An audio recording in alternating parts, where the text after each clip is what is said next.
Buenas tardes, hoy estamos en Radio Colectivo Peseta. Me llamo Marina Gallego y hoy tenemos con nosotros a Andrés Zaragoza, que es un responsable de educación de la organización de Amnistía Internacional.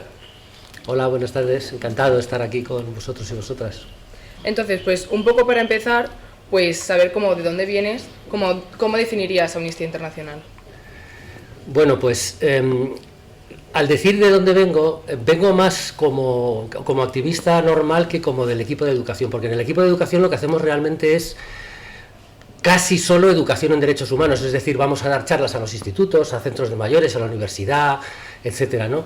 Y en cambio un activista es, además de gente que hace estas cosas de educación, somos personas que hacemos otras cosas. Digamos que trabajamos para Amnistía Internacional sin cobrar, es decir, en nuestro tiempo libre, ¿no?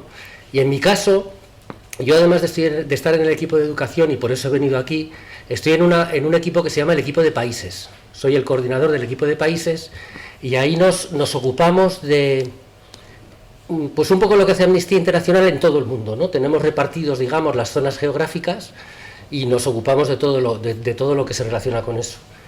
Y volviendo a tu pregunta, yo estoy en Amnistía desde los años 90 del siglo pasado, es decir, llevo muchísimo tiempo, y de activista, pues eso, un poquito menos de tiempo, pero con bastante experiencia ya también. Sí, o sea que un poco eso te dedicas a eso, al activismo en países, en educación. Eso es.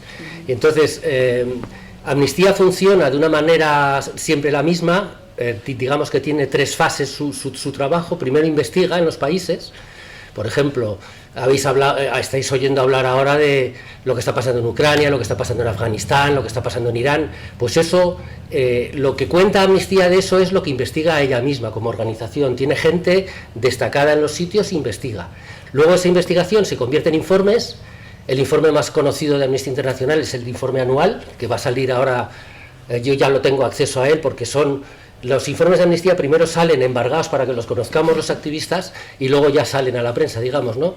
Entonces ya va a salir a finales de este mes, ya saldrá el informe anual en el que se recoge la situación de los derechos humanos en todos los países del mundo. Y luego, por último, a partir de esa investigación y ese informe, lo que se hace es lo que llamamos movilización, una movilización muy general, ¿no? Por ejemplo, aparte de participar en manifestaciones, como se está haciendo ahora por el derecho a la salud en la Comunidad de Madrid, por ejemplo, o en solidaridad con estos países que os he contado y tal, también se hace lo que se llama incidencia institucional. Y ahí sí que trabaja mucho el equipo de países. Nosotros redactamos cartas y redactamos documentos para que lleguen al gobierno que sea, el gobierno de España o el gobierno de la Comunidad de Madrid o a Naciones Unidas, ¿de acuerdo? Entonces, esas son las tres patas fundamentales: investigación, información y movilización.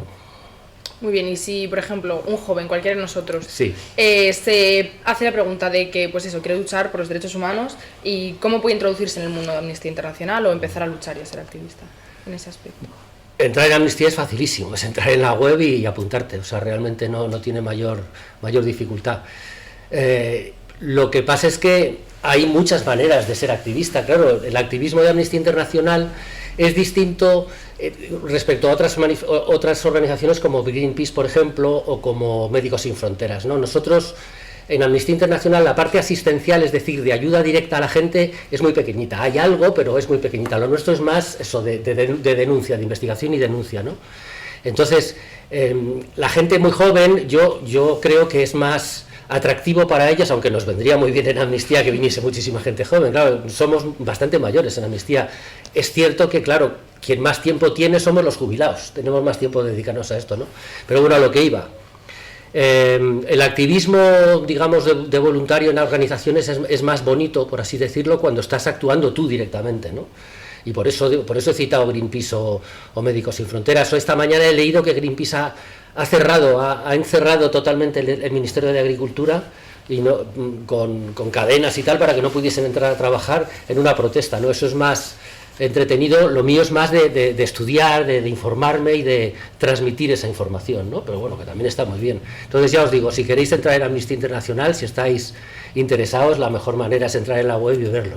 Hay un sistema que estoy acordándome de él ahora mismo, que se llama la Red de Escuelas, no sé si lo conocéis. Es una red, como su nombre indica, de centros docentes, de centros escolares, que están apuntados a un sistema de información de Amnistía Internacional. Solo por estar apuntados ya os está llegando muchísima información de todo lo que se está haciendo y lo que se puede hacer. Entonces ese es un sistema, partiendo de un centro escolar, es muy bueno, es el de la red de escuelas. Luego hay pasos siguientes, se puede llegar a ser un grupo escolar también, que eso ya es mucho más implicado directamente. La red de escuelas es eso, formar parte de una red relacionada con los derechos humanos. Eso yo os lo recomiendo, así como primer paso, ¿no? Y luego, si seguís haciendo cosas, si seguís difundiendo los derechos humanos y tal, la gente por sí misma se va metiendo, va surgiendo, o sea, vas creando un poco el caldo de cultivo, digamos, y poco a poco se va animando la gente a trabajar en ello, que es necesario, ¿eh? Los derechos humanos, tenemos derechos todos, pero hay que trabajárselos. Los derechos peligran todo el rato. Fijaros lo que está pasando ahora con el derecho a la salud en la Comunidad de Madrid, por ejemplo, o el derecho a la educación, que están peligrando realmente el derecho. El derecho libre, digamos, de que todo el mundo tenga acceso a la salud no está garantizado ahora mismo en España, ¿no? Sobre todo en Madrid, y el derecho a la educación tampoco. Hay dificultades. O sea, para garantizarlo tiene que ser libre y gratuito, ¿no? Y no mucha gente, hay mucha gente que no puede acceder. Estoy pensando en la Cañada Real, por ejemplo, ¿no? Donde no tienen ni luz para estudiar. O sea que los derechos hay que trabajarlos, y es muy bueno meterse en las organizaciones para defenderlos y reivindicarlos, ¿no? Y conseguirlos. Muy bien, y hablando pues un poco de los derechos que no se están incumpliendo, ¿cuáles dirías que a día de hoy son las mayores violaciones de derechos humanos que se están dando? Pues ahora mismo la tónica general en el mundo es un retroceso, realmente, ¿no? Un retroceso, pero no total. O sea, hay avances y retrocesos al tiempo. Por ejemplo, la pena de muerte. La pena de muerte, cuando se empezó a reivindicar en España, no sé si había... Mentiría si os digo que había 20 países que la tenían abolida nada más en el mundo, y ahora son más de 100, ¿no? O sea que sí que se va avanzando. La pena de muerte, a base de trabajar por ella, pues se va consiguiendo. Pero al mismo tiempo que se va consiguiendo, ahora mismo en Irán habréis visto estas barbaridades que se están cometiendo, que están colgando a gente por protestar por la calle, es decir, están aplicándoles la pena de muerte, la pena capital, ¿no?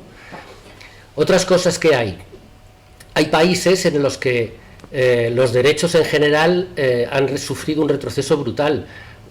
No hay más que pensar en Ucrania, en Rusia, en Myanmar. No sé si sabéis que en Myanmar es un país que está en el sudeste asiático, que ha habido un golpe de Estado después de unas persecuciones contra unas minorías. Ahora mismo prácticamente todos los derechos están anulados directamente, ¿no? ¿Qué más puedo deciros? En España, por ejemplo, por hablar de países cercanos, bueno, más cercano que España imposible, está en peligro. Habréis visto, ayer mismo ha habido un desencuentro muy grande a raíz del intento de reformar o de derogar la ley Mordaza, que es la ley de seguridad ciudadana, que le da unos poderes a la policía que nosotros desde Amnistía Internacional queremos que se bajen esos poderes, porque es una ley que restringe muchísimo la libertad de expresión, la libertad de reunión, la libertad de manifestación. Entonces en España está en peligro esa libertad, ¿no? Esas libertades, esos derechos. También en España podemos hablar, ya os he hablado del derecho a la salud, el derecho a la educación, también el derecho a la vivienda está ahora mismo en pleno auge, porque están intentando hacer una ley. Hay zonas de Madrid donde el derecho a la vivienda no está garantizado. Vosotros conoceréis casos de gente que están desahuciando ahora mismo en la calle. Todo eso son derechos que se están vulnerando, ¿no? El derecho a la vivienda en este caso.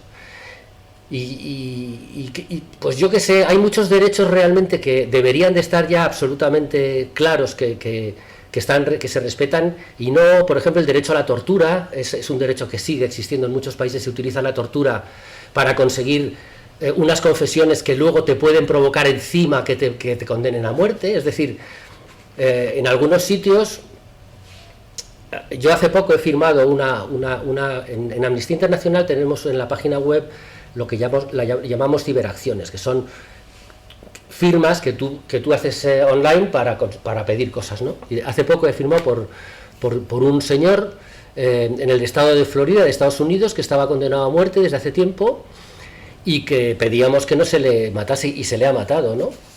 Entonces, no sé por qué os decía esto. Probablemente porque en Japón es que es todo el mundo en realidad, todos los derechos están más o menos machacados en todas partes del mundo, ¿no? En Japón hay un señor que tiene 87 años, que le condenaron a muerte en el año 1968, es decir, lleva 50 años condenado a muerte, y hace poco yo, desde el equipo de países, hemos escrito una carta a la Embajada de Japón diciéndoles que hagan el favor de permitir que se haga otro juicio para librarle de esa pesadilla, ¿no? Y así está todo el mundo. En realidad hay un problema, las guerras son un problema muy grave para los derechos humanos, claro, porque se utilizan, hay unas normas en la guerra que no se respetan. Por ejemplo, lo habréis oído también hablar en la guerra de Ucrania, por ejemplo, que se utilizan hospitales o escuelas para poner armas para atacar al enemigo, y entonces, claro, como es una escuela, pues si se bombardea, estás bombardeando una escuela. Es decir, los derechos humanos lo que están es en peligro siempre, y hay que estar defendiéndolos siempre, ¿no? Y ahora mismo en el mundo hay un pequeño retroceso, efectivamente, eso es lo que se ve, aunque no es un retroceso total, pero sí no va mejorando automáticamente, ni mucho menos. El caso de Afganistán es otro caso terrible. Los derechos de las mujeres y las niñas, como sabréis, en Afganistán no pueden estudiar, se les ha prohibido ir a la escuela directamente.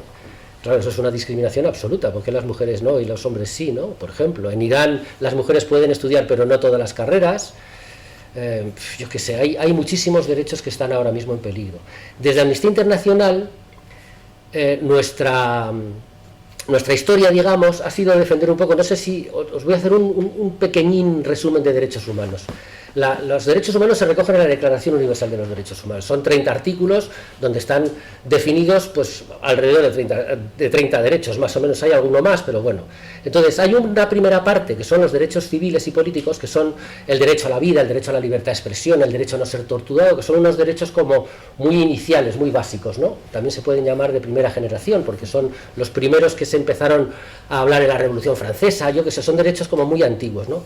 Luego hay unos derechos de segunda generación, que son los derechos económicos, sociales y culturales, que son como el derecho a la educación, por ejemplo, el derecho a la vivienda. Estos derechos, Amnistía está trabajándolos cada vez más, sin abandonar los otros, pero trabajándolos cada vez más. Y por último hay unos derechos de tercera generación, que son derechos, digamos, modernos, por así decirlo. Por ejemplo, cuando se hizo la Declaración Universal de los Derechos Humanos en el año 48, no existían las nuevas tecnologías, entonces no podría nadie pensar en defender el derecho a la intimidad, por ejemplo, el derecho de la intimidad de estar tú en internet y que no te estén controlando, ¿no? Eso es una novedad. Entonces también Amnistía Internacional está defendiendo eso. Entonces, mejoran algunos, empeoran otros, y los más graves, aunque sean igual, tengan todos el mismo valor, como el derecho a la vida, por ejemplo, eso sigue estando en peligro, ¿no? No sé, pregúntame más cosas, pues si no me puedo enrollar y nos perdemos de la pregunta. Bueno, pues muchas de estos incumplimientos de derechos humanos nos llegan, pero hay muchos, como de ciertos países subdesarrollados o de países del continente africano, que no nos llegan esas violaciones. ¿Por qué dirías que no se llega esa información a nosotros? Bueno, porque no interesa, claro, no interesa. En general, los medios de comunicación tienen sus prioridades. En Amnistía Internacional sí nos llegan, claro. Amnistía Internacional, todas las organizaciones de derechos humanos se ocupan de todos los derechos en todo el mundo, ¿no? Entonces, en África hay países donde la situación es malísima. Etiopía, por ejemplo, es un país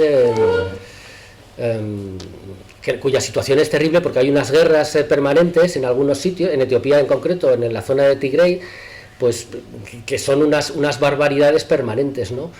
Os sonará también, yo que sé, en Nigeria, por ejemplo, Boko Haram, que es un grupo armado que se dedica a aterrorizar a la población, secuestrando a colegios enteros, a todas las niñas del colegio y a todos los profesores y a las profesoras, para presionar al gobierno, ¿no?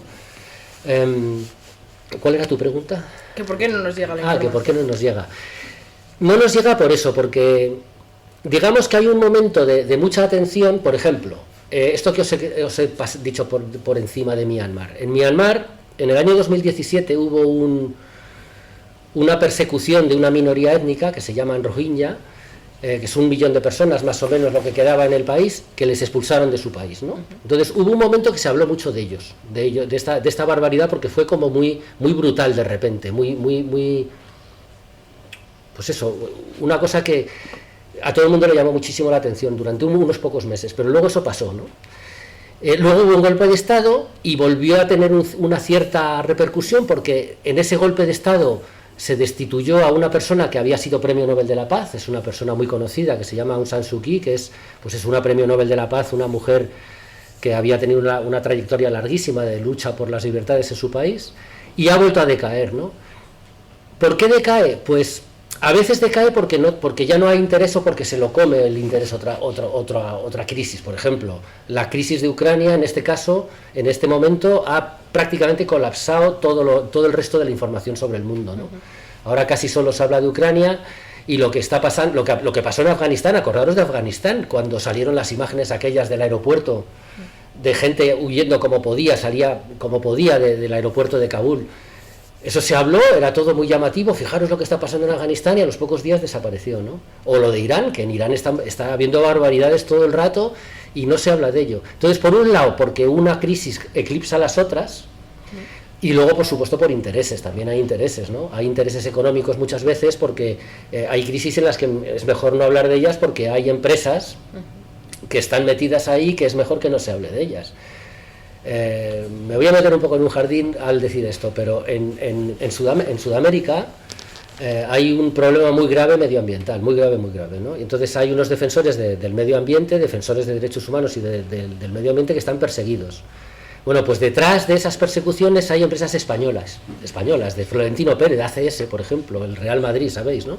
Bueno, pues hay unos intereses económicos grandísimos, pero grandísimos, o sea, de millones y millones de dinero, de euros o de dólares o lo que sea, que lo que quieren es pues hacer una actividad extractiva, es decir, minas de, yo qué sé, de algún mineral de litio, que está tan de moda ahora para las pilas de los coches eléctricos, ¿no? O hacer energía eléctrica, es decir, hacer presas y tal.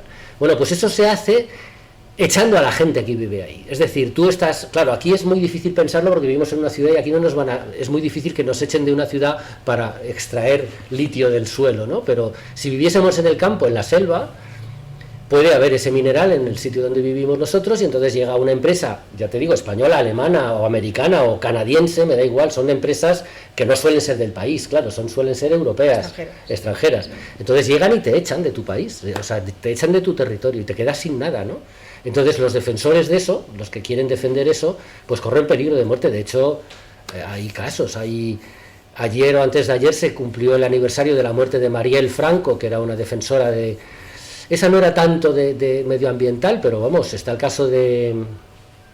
no me acuerdo ahora, pero hay muchos nombres de personas que mueren porque les echan las empresas. Y esto viene al cuento porque no se sabe de eso, no se habla de eso. Son crisis de las que no se habla, no interesa que se hable de ello, ¿no?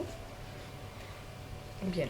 Y bueno, aunque ya has nombrado un poco antes, con la pregunta anterior, aquí en España ¿dirías que sigue habiendo mucho incumplimiento de derechos humanos o no? Sí, lo hay. Es verdad que, claro, no es lo mismo aquí que en África, por ejemplo, ¿no? O en Ucrania ahora mismo, con la guerra que hay, ¿no? En España es más que podríamos tener un cumplimiento total de los derechos en España. Somos unos privilegiados absolutos. Nosotros no tenemos ni idea de lo que pasa por el mundo, ¿no? Y con estas posibilidades que tenemos tan grandes se podría evitar estos incumplimientos. Ya te digo, ahora mismo yo creo, a mí me preocupa ahora mismo, porque está pasando en el Parlamento y acaba de pasar lo de la ley, el derecho a la libertad de expresión. Vosotros ahora mismo igual conocéis el caso de gente que está en la cárcel por Twitter, por haber dicho cosas en Twitter, o gente que le han puesto una multa por manifestarse por la calle. Eso no puede ser, eso es una barbaridad. O sea, los derechos son una cosa que están reconocidos, que España lo tiene metido en su legislación, en la Constitución, y ha firmado pactos internacionales y convenios que le obligan a respetar determinadas cosas, y aún así no se hace, ¿no? Entonces, eso es lo que no puede ser, ¿no? La ley de seguridad ciudadana, que desgraciadamente no se ha derogado, yo creo que con razón, pero eso ya es una cuestión más personal, pero una ley no puedes dejarla que... No puedes aceptarla, ¿sabes? O sea, si tú vas a derogarla, o la derogas o no la derogas, pero lo que se ha perdido al mantenerla es grandísimo, ¿no? Y luego lo que ya he dicho ya antes, ¿no? De los derechos de las mujeres, el derecho a la salud relacionado con la COVID, la pandemia, todo eso, el acceso a las vacunas, todo eso no está perfecto, no funciona de la mejor manera. Ahora mismo en España tenemos un derecho, en peligro, un derecho es el derecho a la salud mental. Hay un problema clarísimo, vosotros lo conoceréis, igual conocéis aquí en el mismo colegio problemas de acoso, problemas de salud mental, problemas de compañeros o compañeras vuestras que incluso a lo mejor se autolesionan o se han intentado suicidar. Eso no lo sé porque depende de las zonas y tal, pero eso es un problema muy grave, que esos son derechos también. El garantizar la salud mental de la población es un derecho también, ¿no?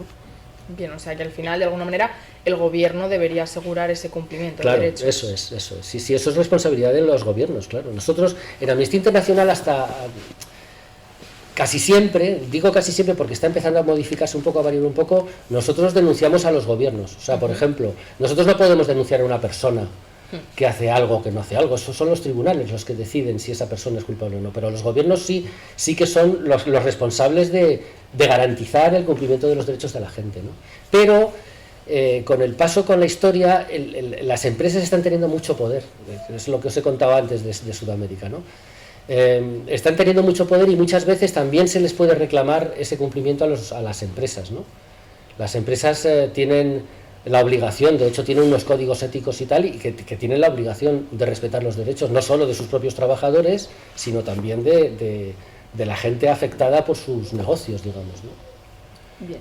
Y pues eso, el gobierno debería asegurar este cumplimiento de los derechos humanos, sí. Pero ¿qué regímenes políticos crees que violan más esos derechos humanos o que los incumplen en mayor medida? Está muy bien esa pregunta, porque Amnistía Internacional no se puede decantar por un sistema político u otro, ¿de acuerdo? Entonces, por ejemplo, cuando nació Amnistía Internacional en los años 60, que el mundo estaba dividido en dos bloques, el bloque soviético y el bloque occidental y tal, los derechos se incumplían en los dos sitios, las libertades se incumplían en los dos sitios. Entonces, en ese sentido, Amnistía Internacional siempre denuncia, ocurra donde ocurra. Ahora, es cierto que en un régimen autoritario, en el que no tienes directamente el derecho al voto, por ejemplo, el derecho a la libertad de expresión, no tienes ciertos derechos garantizados, los regímenes autoritarios tienen tendencia a vulnerar mucho más los derechos, ¿de acuerdo? Pero eso no quiere decir que los derechos en los países democráticos estén sin tocar, ¿no? Ahora mismo está habiendo problemas en muchísimos países, en Francia, lo habréis visto, también hay unos problemas con están con unas manifestaciones grandísimas por unas cuestiones de las leyes de pensiones, como aquí en España, pero allí hay muchísimas manifestaciones y ya hay un problema de brutalidad policial, ¿no? El derecho a la protesta, ahora mismo Amnistía tiene también una campaña global que se llama, que es decir, todos los países del mundo al tiempo protestan por lo mismo. Digo, sí, bueno, protestan por lo mismo, pero como es el derecho a la protesta, parece que es el derecho. Lo que hacen es reclamar un mismo tipo de derechos, y en este caso es el derecho a la protesta, ¿no? Entonces, la primera parte de ese derecho a la protesta es esa utilización de material policial excesivo, por ejemplo las balas de goma, que es una de las cosas que sale de lo de la ley Mordaza que os hablaba antes también, ¿no? Aunque no esté en la ley Mordaza, pero sí que es una cosa que se quería que se metiese ahí, la prohibición de las balas de goma. Las balas de goma, sabéis lo que son, es cuando hay una manifestación, llega la policía y empieza a tirar pelotas de goma, que se llama, ¿no? Pues esas pelotas de goma son peligrosísimas, hay mucha gente que ha quedado ciega por las pelotas de goma, ¿no? Entonces nosotros, en el derecho a la protesta, es una de las cosas que queremos que se evite, ¿no? Luego hay muchas más cosas, sobre todo la brutalidad policial en general, ¿no? El uso desproporcionado de la fuerza, se utilizan, en Irán están utilizando armas militares, armas de disparos normales para disolver manifestaciones, se utilizan por ejemplo, unas granadas que al explotar salen más granadas de dentro, son como bombas de racimo en pequeñito, ¿sabes? Que eso también te estalla en la cara y te deja ciego o te mata directamente, o lo habéis visto, si es que eso, las típicas imágenes de las manifestaciones de la televisión son policías dando palos a lo bestia. A veces son necesarios esos palos porque hay una violencia que hay que parar, ¿no? Pero muchas veces son es una reacción muy... Contra una manifestación pacífica no hay que utilizar la violencia, ¿no? Entonces en eso estamos ahora mismo, por ejemplo, con el derecho a la protesta y esa parte de utilización excesiva de la fuerza, ¿no? Muy bien, y ahora vamos a girar un poco más la entrevista a temas actuales, por decirlo así. Muy bien. Y aunque ya las has nombrado antes, ¿cómo es la situación actual de la guerra entre Rusia y Ucrania? Un poco. Bueno, pues desde el principio Amnistía lo que denunció fue la invasión. La invasión es hay unos países, hay una cosa que se llama el Estatuto de Roma, que es una cuestión de derecho internacional, que eso define una serie de crímenes de derecho internacional, de crímenes contra la humanidad, ¿no? Y la invasión ya se metió, hace relativamente poco la invasión ya es digamos un crimen, es el delito de agresión y de invasión contra un país es una cosa que está prohibida, digamos, ¿no? Que, lógicamente también está prohibido el homicidio, pero hay que definir las cosas en las leyes internacionales, ¿no? Entonces desde el principio eso es lo que denunció Amnistía Internacional, esa invasión y esa agresión. Y es una agresión que es verdad que no es de ayer, que no empezó de repente, que llevaba desde el año 2014 funcionando, había un problema ahí político muy grave, pero las cosas no se solucionan invadiendo a los países, ¿no?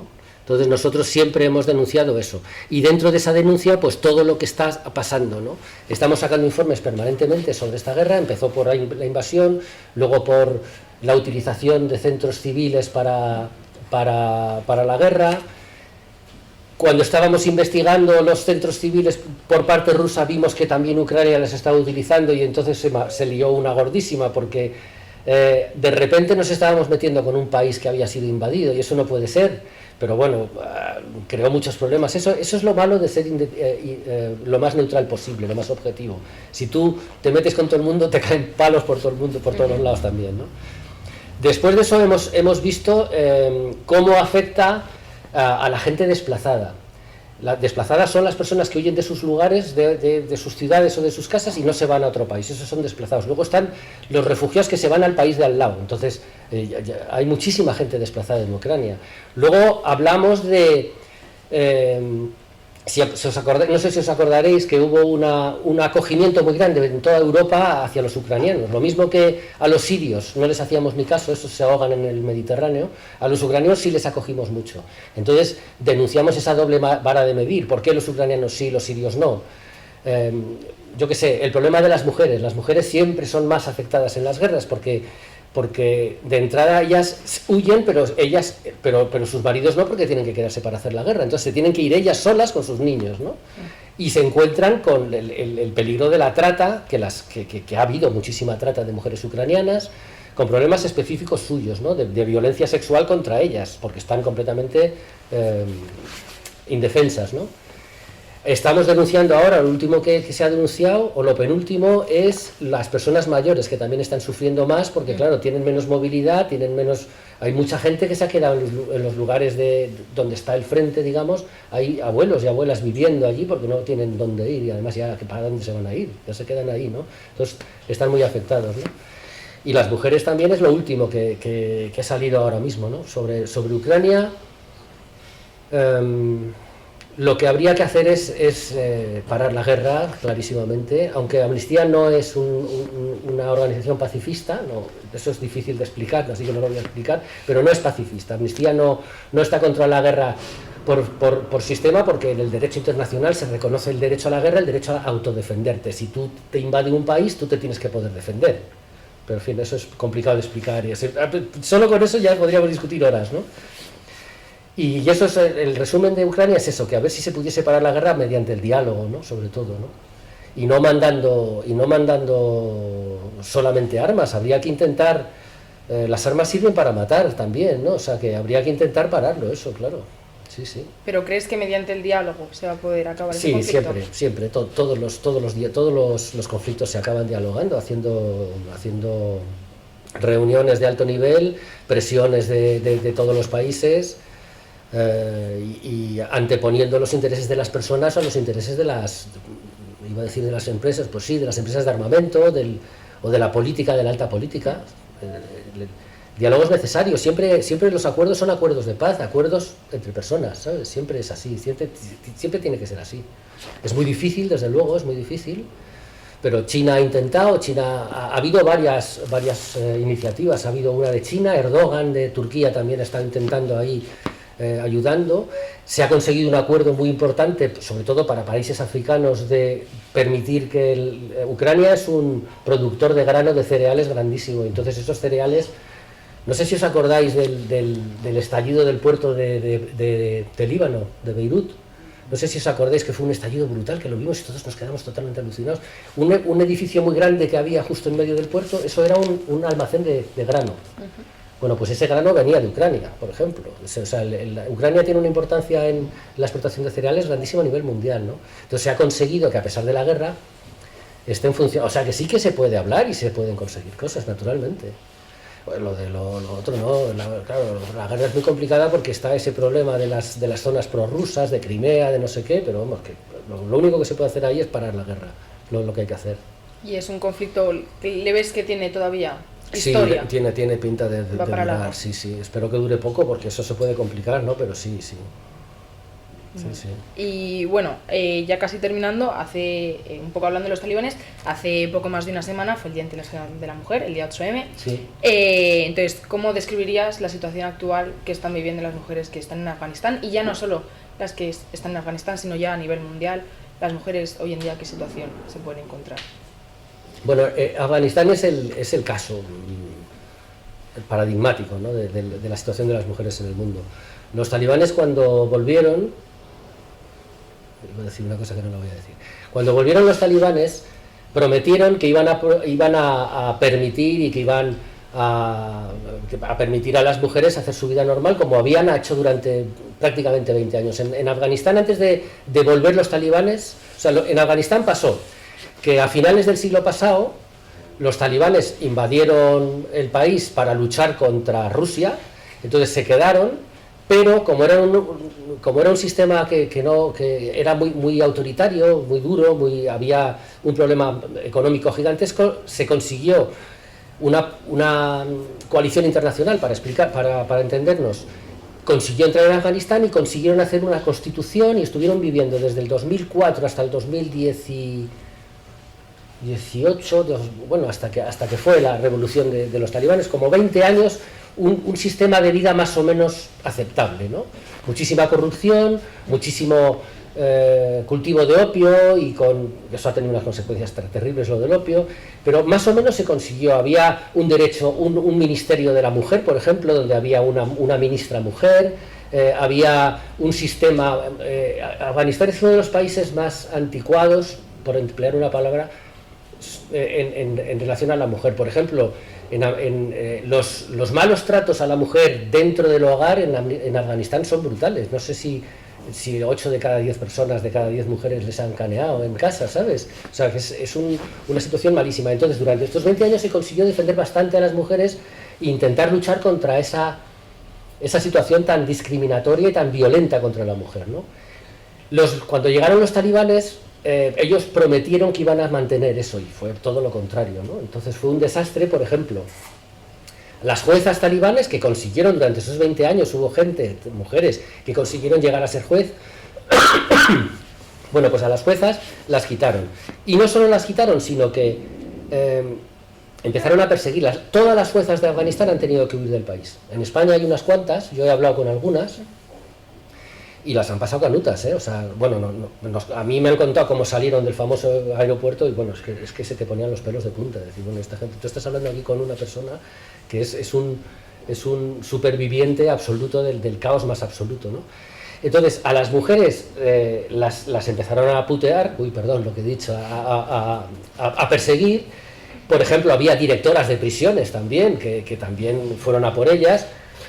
A medida que iban avanzando los talibanes, que avanzaron muy deprisa porque se les dejó avanzar, o sea, realmente les dejaron, bueno, venga, pues el país para vosotros. A medida que iban avanzando, iban sacando de la cárcel a la gente que habían metido los jueces en las prisiones, con lo cual iban a por los jueces, y especialmente a por las mujeres, ¿no? Y entonces así fue, las mujeres empezaron a perder todo el poder que habían conseguido, bueno, todo el poder, la igualdad que habían conseguido, que ni siquiera llegaba a ser igualdad, ¿no? Pero cuando llegaron ya del todo, lo que hicieron fue eliminar todos los derechos de la mujer. Les obligaron esto lo conocéis, vosotros habéis visto las típicas fotos de las afganas que van vestidas con el hijab que les cubre totalmente. Eso es una obligación, o sea, ellas no pueden decidir. Habrá alguna que quiera llevarlo porque le parezca bien, pero generalmente esas cosas las haces porque te obligan, ¿no? Y les obligan, además de ir vestidas así, ir acompañadas de un hombre de la familia, un maram se llama, que es una persona que no vale un amigo. Claro, un amigo no vale para acompañar a una mujer, porque un amigo pues es un amigo, tiene que ser alguien de la familia que no la permita moverse. No pueden dedicarse a nada, no pueden tener empresas, no pueden conducir un coche, no pueden hacer nada, les han prohibido absolutamente todo. Y las niñas que estaban yendo, bueno, las niñas, voy a decir, las mujeres, las chicas que iban a la universidad también empezaron poquito a poco, separando en sexos en las universidades, poniendo cortinas en medio y tal, y al final ya no pueden ir ni las niñas al colegio, ¿de acuerdo? Entonces les han cortado totalmente los derechos a las mujeres y a las niñas en Afganistán. Y en el mundo pues es un poco, iba a decir es un poco así, no, la verdad es que no es tanto así. Hay países en que sí que es muy parecido, como en Irán, por ejemplo, aunque en Irán sí que pueden estudiar en la universidad, no todas las carreras, pero tienen más libertad, digamos. Lo de Irán, aunque no os creáis que las mujeres protestan porque no poder ponerse el velo, eso es un símbolo, claro. El que no se pueda poner el velo es porque no pueden hacer otras muchas cosas, y lo que protestan es por no poderse casar sin permiso, sin permiso de su padre, no pueden tener pasaporte, no pueden hacer determinados trabajos. Es decir, el derecho de las mujeres en Irán está restringido por todos los lados, no solo es lo del velo, ¿no? Y en el mundo, bueno, hay avances, se va avanzando, pero el 8M está haciendo muchísimo bien en ese sentido, se está reconociendo en España, ya lo habéis visto, la ley del sí es sí, todo el follón que se ha liado, porque un sistema realmente que es discriminatorio contra las mujeres, digo en España, es un sistema muy patriarcal en el que se permanece pues eso, que las mujeres son inferiores y que tienen que una visión de ello, ¿no? Y eso es así en todo el mundo en realidad, pero se va avanzando. Hay países en los que la igualdad de género está ya muy reconocida, ¿no? Muy bien, bueno, yo por mi parte no tengo ninguna pregunta, no sé si vosotros, ¿alguien quiere preguntar algo? Sí. En Francia, no sé si se llegó a aprobar la ley, pero que intentaron prohibir los hijabs y que las mujeres árabes pudiesen llevar hijabs. ¿Cuál es su postura? Eso es una postura, eso es muy complicado, porque por un lado está el derecho a vestir como tú quieras y a tener a tu propia religión. Eso es innegable. Tú no puedes prohibir a una persona que piense como quiera. Si ella es musulmana y quiere demostrar que lo es, lo tiene que poder hacer. Pero luego hay unos problemas de discriminación, efectivamente, que tú en el colegio, por ejemplo, si tú vienes vestida de arriba abajo con la cara tapada, eso es discriminatorio para los demás, ¿sabes? Entonces ahí es un problema muy grave ese. Y si quieres que te diga la verdad, yo no tengo la postura clara sobre eso, porque no la conozco. No es que no la... A mí me parece eso, que cada uno tiene que poder vestir como le parezca, pero es muy difícil que puedas hacer lo que te parezca cuando te están obligando a ponerte un tipo de ropa, ¿no? Entonces, si por un lado yo como religioso te obligo a ir vestido de una manera determinada y en el país en el que está los otros te prohíben a ir vestida como yo te obligo a vestir, ¿sabes? Ahí hay un problema muy grave y no sé cómo se puede resolver. Yo realmente no... La cuestión es esa, la no obligación y la libertad de vestir como a uno le dé la gana. Pero claro, luego dentro de un sistema, porque es muy peligroso que se convierta eso en una bandera también, ¿sabes? Esa forma de vestir, ¿no? Me imagino eso desde el punto de vista del Estado, lo que dices tú de Francia, ¿no? Por ejemplo, que en las playas no se puedan bañar vestidas, ¿no? Eso es una cosa que pasa también, ¿no? Mi postura, no sé cuál es la postura oficial de Amnistía Internacional, la verdad que no lo sé. Tiene que tener, está relacionado siempre con la libertad, con los derechos humanos, digamos. Pero no sé, como esto es complicado, seguro que habría discusión también aquí gordísima. Si yo tuviese una postura la diría ahora y seguro que me discutiríais, seguro, vamos, seguro. ¿Puedo hacer otra pregunta? Sí, claro.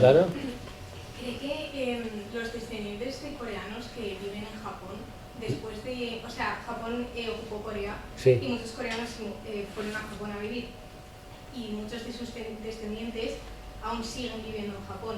¿Cree que sigue habiendo la misma discriminación hacia esas familias de origen coreano que había antes, o no tiene una opinión. La verdad es que no sé si ahora mismo hay la misma discriminación. Lo que sí que sé que en Japón pasó una cosa muy tremenda, y es que durante la guerra utilizaron a las coreanas como prostitutas.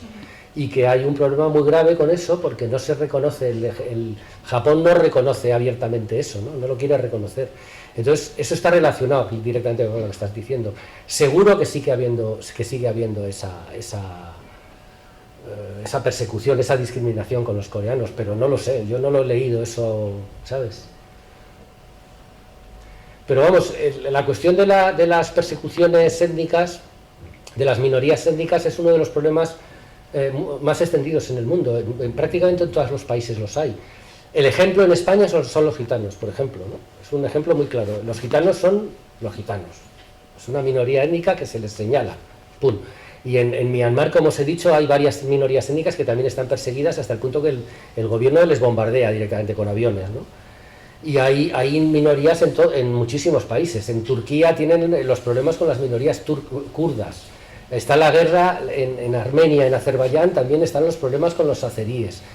Hay persecuciones de minorías en muchísimos países. O sea que, en el caso del Japón, lo que pasa es que no creo que sean persecuciones abiertas, ¿sabes? Son discriminaciones, que es más... Pero si a ti te suena si tú hablas de ello, es porque existe, claramente. Yo, desgraciadamente, no sé todo lo que pasa en todo el mundo, aunque ya me gustaría, ¿eh? Ya me apoyo todo lo que puedo, pero es imposible. El mundo es grandísimo y aparentemente todo funciona maravillosamente, somos todos estupendos, pero luego empiezas a hurgar, madre mía, y se te ponen los pelos de punta en todas partes, en todas partes. En Madrid lo de la Cañada Real es una cosa increíble, no sé si lo conocéis, pero es una pasada, es brutal. Hay 4.000 personas que viven desde hace 3 o 4, no sé cuántos años exactamente, 2, que les han cortado la luz. Hay un problema clarísimo ahí económico y tal, ¿no? Pero que están viviendo 4.000 personas sin luz, porque les han cortado la luz, de los cuales 1.800 personas, 1.800 niños, que tienen, imaginaros en la pandemia, estudiar sin luz. ¿Cómo te conectas? Si no te puedes ni conectar el ordenador, no pueden estudiar, no tienen luz para estudiar, para leer, ni para conectar el ordenador, ni para calentar la comida, ni para el frío que pasan, el calor que pasan. Pues 4.000 personas en Madrid, pero a 15 kilómetros, la Cañada Real, ahí en Rivas, Vacía Madrid. Eso es brutal, ¿no? Eso no lo sabe nadie, por ejemplo, ¿no? Es una minoría. Esos no son una minoría porque no son ni étnica, ni religiosa, ni nada, pero son una minoría social, clarísimamente, ¿no? No sé si alguien más. Sí. ¿Tiene alguna postura, algún plan de acción relacionado contra, por ejemplo, el ejemplo que ha puesto usted antes, precisamente, que Japón no reconoce las discriminaciones contra el Corea durante las guerras? Por ejemplo, el genocidio armenio en Turquía, la discriminación contra los húngaros en Serbia, ¿tiene algún tipo de acción contra ese tipo de...? Claro. Lo que pasa es que eso son cosas que pasaron. Entonces nosotros lo que seguimos es reivindicando la llamada justicia transicional de justicia, verdad, reparación y no repetición, que eso es lo que intentamos. Con los del pasado está claro que lo que hay que conseguir es que se sepa qué es lo que pasó exactamente, que si hay unos responsables reconocibles que se les lleve ante la justicia, que esa sería una parte importantísima para evitar la impunidad. Luego hablo de la impunidad. Luego la reparación, es decir, la gente que ha sufrido esas vulneraciones de derechos humanos, esos asesinatos, esas masacres o lo que sea que hayan sufrido, que puedan tener un cierto tipo de reparación. El hecho de que se conozca y se reconozca que ha pasado, ya es bastante, no es bastante, pero es un buen avance, ¿no? Entonces, esa reparación puede consistir en mil cosas. El hecho de que se reconozca que ha pasado ya es una reparación, pero si encima se les puede, si se les ha expulsado de sus casas, si pueden volver voluntariamente y tal, sería maravilloso también, ¿no? O se les puede recompensar económicamente, porque cuando ocurren esas cosas se les priva de sus bienes, en realidad. Si se les echa, la gente se queda con sus casas, ¿no? Entonces, que se les pueda recuperar eso, ¿no? Y la no repetición es una garantía de que no vuelva a pasar, claro, ¿no?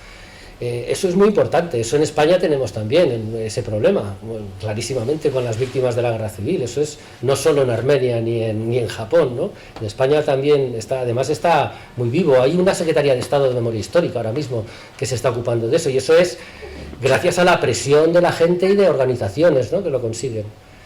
Y es muy importante eso de la impunidad, porque un crimen impune se puede volver a repetir. Si yo ahora mismo pego 3 tiros aquí y me voy tan tranquilo, no me pasa nada, puedo ir al siguiente colegio al que vaya, puedo pegar otros 3 o 4 tiros y sin que me pase nada, ¿no? La impunidad es lo peor. Es necesario pararlo como sea para evitar que se repita, ¿no? Y sí, Amnistía Internacional denuncia, es una de las... Amnistía Internacional, por ejemplo, es consultor de Naciones Unidas, es decir, que hace informes que sirven en Naciones Unidas para pues, conocer la situación de los sitios, ¿no? Y siempre, y no solo Amnistía Internacional, estoy acordándome de un tratado, un intento de tratado que hubo de que entrase Turquía en la Unión Europea, que una de las cosas que se dijo desde la Unión Europea y desde Amnistía y desde los sitios de derechos humanos es que Turquía no estaba respetando las minorías étnicas. Es decir, podía ocurrir esto.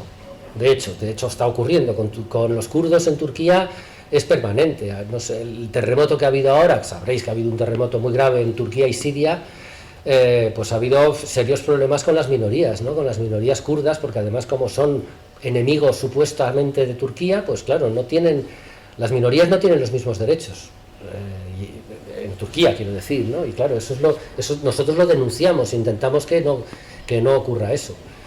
En el caso de la adhesión de Turquía a la Unión Europea, si hubiese prosperado eso, hubiera sido un serio freno eso a su adhesión, porque eso no lo cumplía. Entonces, se consiguen cosas, claro que se consiguen, no tanto como quisiéramos, pero sí se consiguen, se puede, pues eso, lo que te he dicho de la justicia transicional, desde luego, y evitar en el momento presente también se consigue que se respete un poco más, ¿no? Pero esto de las minorías, no sé por qué me ha venido ahora, no sé si conocéis la historia de los indígenas canadienses, que están apareciendo cementerios de niños indígenas canadienses en los colegios. O sea, es que es alucinante, el mundo es una pasada, realmente es brutal, es brutal. Y eso es otra minoría étnica que se dedicaron a machacar también, claro.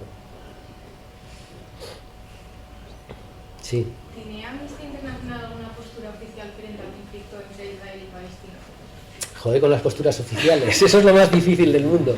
No, claro que la tiene. Mira, os voy a contar una pequeña anécdota. Hace 6 o 7 años, Amnistía Internacional funciona, es una asociación, y funciona desde el punto de vista asociativo con las decisiones de los socios, ¿no? Entonces, se hacen asambleas en todos los países de Amnistía Internacional. En Málaga creo que fue Málaga, la asamblea de Amnistía Internacional España, hace 6 o 7 años. Y ahí hubo una discusión tremenda entre los socios de Amnistía España, en el sentido de que uno de Madrid además dijo: yo creo que Amnistía tiene que denunciar que en Israel se está cometiendo apartheid contra Palestina. Bueno, pues fue una asamblea, todo el mundo discutiendo allí, porque claro, cada decisión que se toma tiene muchísimas consecuencias, ¿no?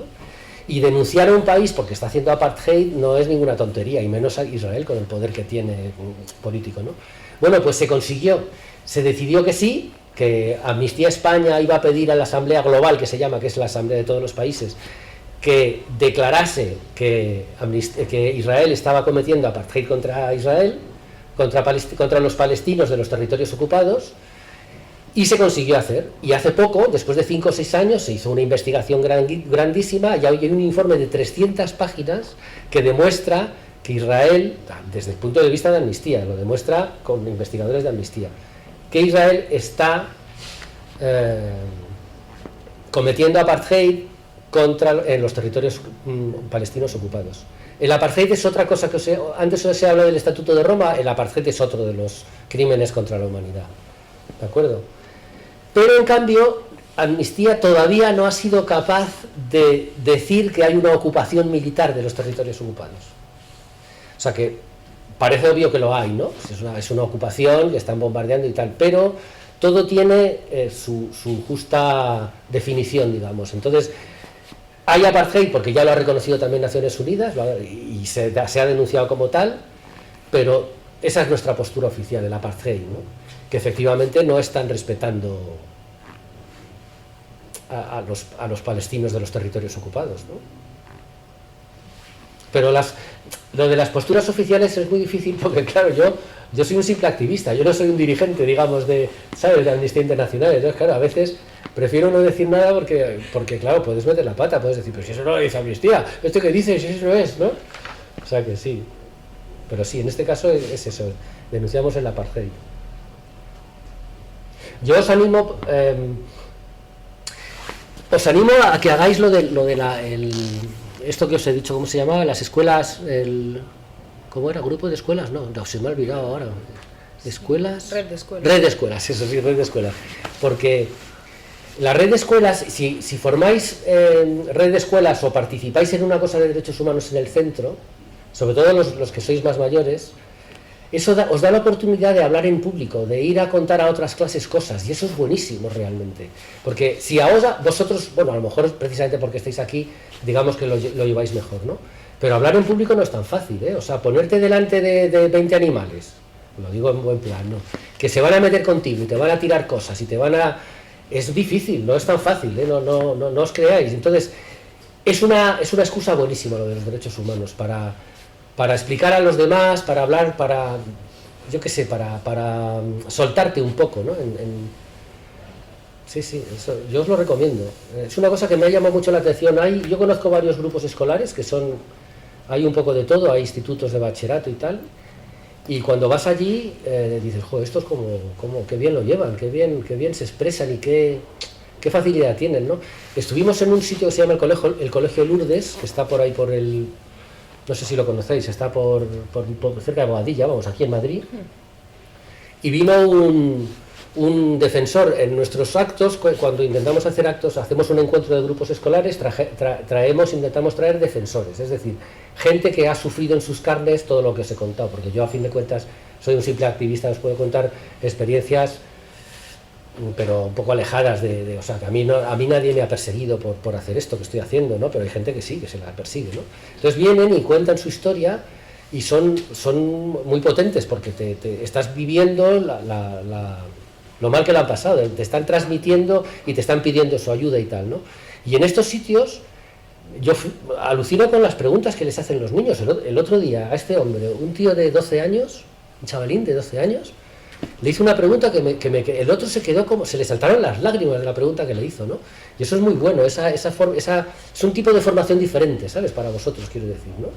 Os estáis interesando de otra cosa que es muy importante en vuestra vida, en el mundo en general, pero no es directamente historia o matemáticas o... ¿Sabes? Que es una... No sé si eso se llama transversal o cómo se llama, pero que es muy bueno realmente, ¿no? Para el desarrollo personal de la gente.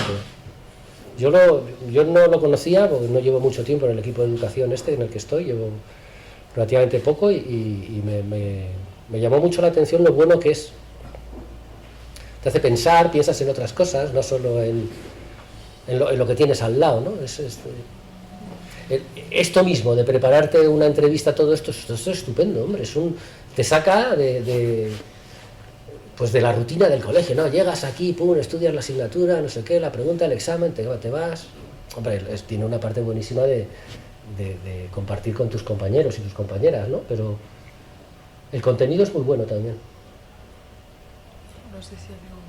Bueno, pues muchas gracias, Andrés, por ofrecernos tu tiempo y sobre todo por venir aquí, y así que vamos a aprender más sobre Amnistía Internacional, pero sobre todo acercarnos más al incumplimiento de los derechos humanos, que está claro que a día de hoy sigue sucediendo y es algo terrible, así que muchas gracias. Muchísimas gracias a vosotros. Pensar eso, que los derechos humanos hay que defenderlos todo el rato, que no funcionan solos, hay que estar luchando por ellos todo el rato. La palabra derecho es una cosa reivindicativa, tengo derecho a esto, pues ese derecho hay que luchar por él todo el rato, siempre.